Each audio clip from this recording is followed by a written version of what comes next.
غیر قانونی طور پر بھارت کے زیر تسلط جموں کشمیر میں 2019 کے بعد صورتحال معمول پر آنے کے بھارتی حکومت کے دعوے انسانی حقوق کی سنگین خلاف ورزیوں کے اعداد و شمار سے غلط ثابت ہو گئے ہیں۔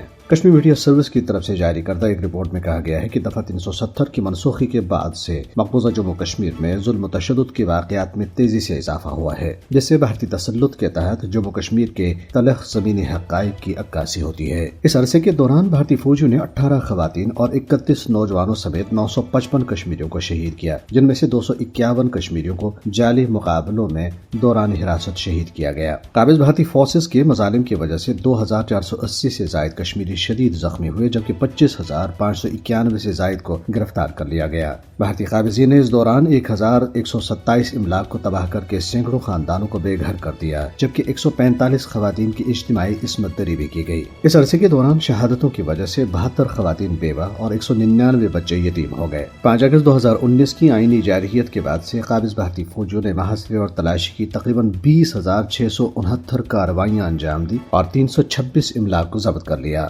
دریاس نے قابض بھارتی فوجیوں نے جموں خطے میں تقریباً 2 درجن مقامات پر محاصرے اور تلاشی کی بڑی کارروائیاں شروع کر دی ہیں۔ یہ کارروائیاں راجوری، پونچھ، ریاسی، ڈوڈا، کشتواڑ، کٹھوا، ادھمپور، رامبن اور جموں اضلاع کے 23 مقامات پر شروع کی گئی ہیں۔